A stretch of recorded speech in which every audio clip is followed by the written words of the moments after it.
So today we're going to look at SharePoint Backup, and we're going to look at two aspects of that. We're going to look at how to take a ad hoc full backup and how to schedule a formal backup. So say you're going to make some changes to SharePoint and you want to back up those content databases and those farm components before you do. So if you just want to go in and take an ad hoc backup, you can start by going to the backup screen here, and you select the components you would like to back up. So if we just want to back up content databases, we can just select that. Or if we want to look at backing up all the farm components, service application components, then we can select everything. For this, we're just going to go ahead and select everything to walk through the ad hoc backup. So once you've selected the components that you would like to back up, click the Full Backup button in the icon ribbon, and it will start the backup wizard.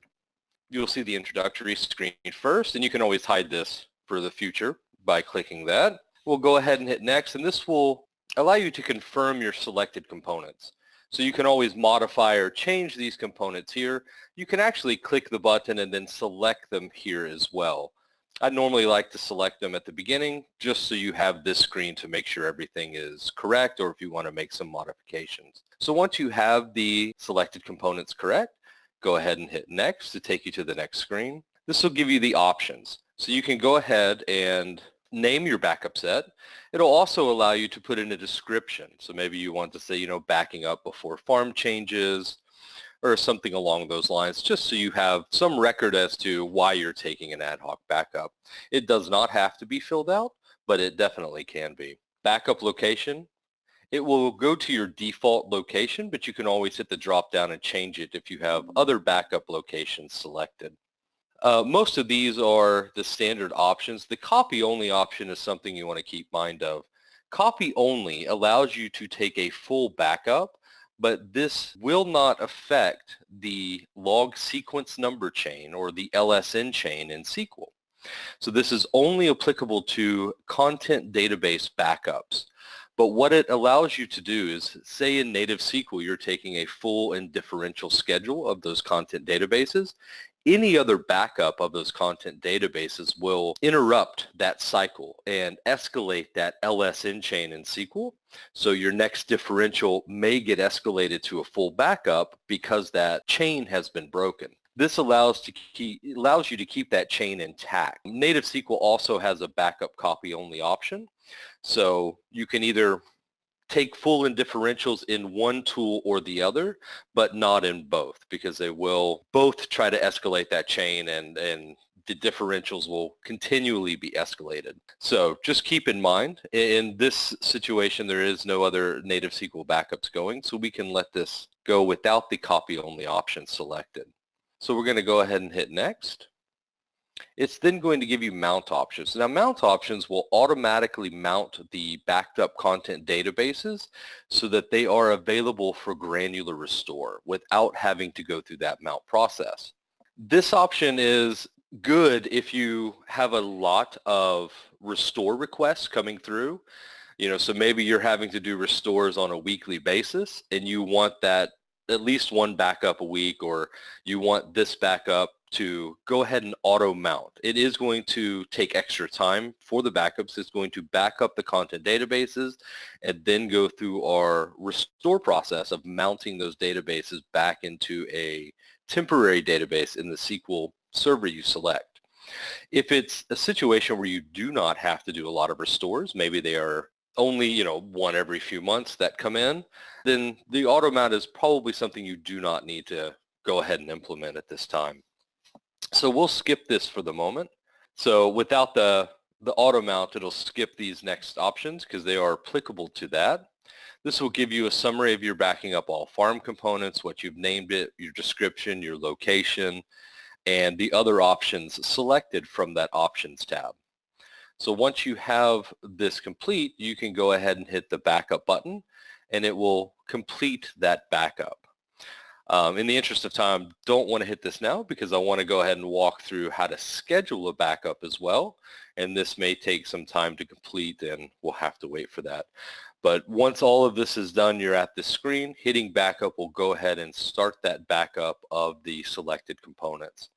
So for now, we'll cancel out of this and we'll go back into our backup tab in our main window. So again, we can go ahead and select farm components, and in this situation, I just want to schedule a backup for my configuration and content databases. You can back up all farm components at once, or I see some clients like to split the schedule and back up databases in one, and then web front-end app and service application components in another. So once you have your components selected, we can go ahead and hit Schedule a Backup. This will open up your backup wizard, and again, once you understand this message or have read this, you do have the option to go ahead and hide that for the future. So once we're in here, we'll go ahead and hit Next. It again pulls up this Select Farm Components so that we can go through and view which components are selected or make modifications at this time. After these are finalized and you have selected the ones you want, we'll go ahead and hit Next. Now you'll see we have different options than taking the ad hoc backup. So this, we can go ahead, we'll call this Scheduled Content Databases. We'll use the same backup location. It gives you the option to change to the current user that you're logged in as and run this as a different user. We're going to go ahead and leave this as our install account. So here's where you have two different options of the backup type. The first is just scheduling full backups. So every one of these backups I schedule on the time frame are going to run as a full backup each time. And again, you'll see, I'm going to skip this for a second, but you'll see the copy only option down here. If you are taking full and differential backups in another tool or native SQL, then you'll want to select this as copy only. Again, copy only is only applicable to those content databases. It does limit you to a full backup only. You get the same full backup. There's no difference in that. It just limits you to a full backup so that it does not interrupt the log sequence number or LSN chain in SQL that would negatively affect that full and differential schedule you already have scheduled. So again, I'm not taking native SQL backups. So for this, I want to go ahead and schedule full and differential backups in the backup tool. The copy only option gets grayed out at that point because it's no longer applicable. So once this is scheduled, and you do have the option to run a full backup if the differential is adjusted by percentage size. We'll leave that unselected. We're just going to schedule a full and differential. So the next will be schedule that full. So you can schedule this for any days of the week. So what I want to do is schedule a full backup to run every Sunday, and we'll set this for, say, 1 in the afternoon on a Sunday. So this will run Sunday afternoon. You can set it to occur a daily frequency. So, every few hours if you would like. We just want to run one full backup schedule. It'll have the start date, so you can schedule this for the future, and you can schedule it for a period of time if you want with a start and end date. If you just want to continuously let it run, we'll select no end date. And again, you have the options of a daily, weekly, or a monthly trying to schedule that full backup. The most common is this weekly, and either run once or twice a week, and then the differentials running the other portion of the time. So right now we'll leave this for a weekly Sunday at 1 p.m. It'll run a full backup of those content databases. This is going to run the differential now. So the differential, let's say we want to run this every other day of the week. So it only picks up the changes in those content databases, thereby reducing the size of the backups for these other days. Instead of having to take a full backup each day, it'll save us on disk space wherever we're saving those backups to just run differentials the rest of the time. Let's also schedule these to run at 1 p.m. every day, just so everything is running at the same time. This also has that start and end date availability or no end date, which is what we'll leave selected. You can also again, adjust the daily frequency. So this can occur, every so many hours. You could take a full backup on Sunday, but then throughout the week, take differential backups at different periods throughout the day, just to make sure you're capturing any changes that occur. So once that is scheduled, we can go ahead and hit next. It'll take us into our alerting. So you have the option here to use the default alert schedule, which you can always select here and modify. But this is the global grooming and alerting that you can adjust up in the tools options. So we'll use the default, or within the schedule you can select and have individual alerting grooming options set for each backup schedule. So again though, for this one we'll just go ahead and use the global settings that are already configured. The same with the grooming. Use the default settings. You can select them here to view. These are also adjustable up in the Tools Preferences section of the backup tool. We'll go ahead and hit Next. And here again is the mount options. So you'll see the databases you are backing up, and you can select one or the other to mount. And again, the mount option, the automatic mount option, is something that if you are frequently having to do restores, it's something you would want to look into and have that selected so that those content databases are mounted and ready to go for a granular restore at any time. If it's very infrequent that you're having to do those, then save the space and you can just mount them as needed and mount the specific database as needed. But you do have that option here. Let's go ahead and hit Next. And again, these next two sections here, the target SQL Server and staging path, are applicable to those mount options. So without that selected, those are skipped.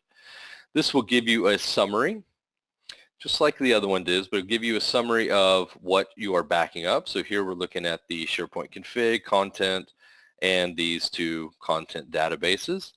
It will give you the schedule as well, with the name, description, the location, these other options, and also when the full is scheduled and when the differential is scheduled. This way you can just kind of double check all of your options and make sure everything looks correct on one screen before you hit finish and finalize this schedule. So this all looks good. We'll go ahead and hit finish. It's going to check the permissions and go ahead and write that schedule into our repository database and then populate it in here for you can go in and view any of these scheduled backups. So if I went and created another schedule to back up the web front-end components or the service applications, I would see that other schedule here with the different name. And you can always click on the schedule and see some of that summary information down below. So you can see the components you've selected for each one and those options that were selected, including the schedule that they are going to run as. And I think that covers taking an ad hoc backup and how to go through and set a schedule backups. So you can set that schedule and just let it automatically complete those backups as required. Let's look at some questions. What happens if you take a backup outside of the schedule? Well, in the scenario we have here where the backup schedule, we're not taking native SQL backups. We're only taking backups here. Even in this full and differential schedule that we have, we're taking a full backup on Sunday in differentials, but say I needed to go ahead and, we were about to make some changes into one of our sites and we want to back it up and make sure it's backed up and that backup maybe has already run or not ran yet for the day, then I can go in and take another ad hoc backup. Because I have a full and differential scheduled, I would want to run that as copy only mode. So yes, you can take backups outside of the schedule, but if your schedule, either in SharePoint Backup or Native SQL, is a full and differential schedule, you just need to take that ad hoc backup as a copy-only backup so it doesn't interfere with that schedule. So that would be the only caveat to making sure you don't interfere with that scheduled backup. Other than that, it's completely fine to take a backup outside of that schedule. Can you take SharePoint backups as well as Native SQL backups? Yeah, and I touched on that a little bit, but yes, you can, and I have seen that quite often. You can take both, but again, you just need to be mindful of the full and differential schedule. You cannot take a full and differential schedule in both tools. There's only one log sequence number chain in SQL, and all backups of those content databases will affect and escalate that chain with each backup taken.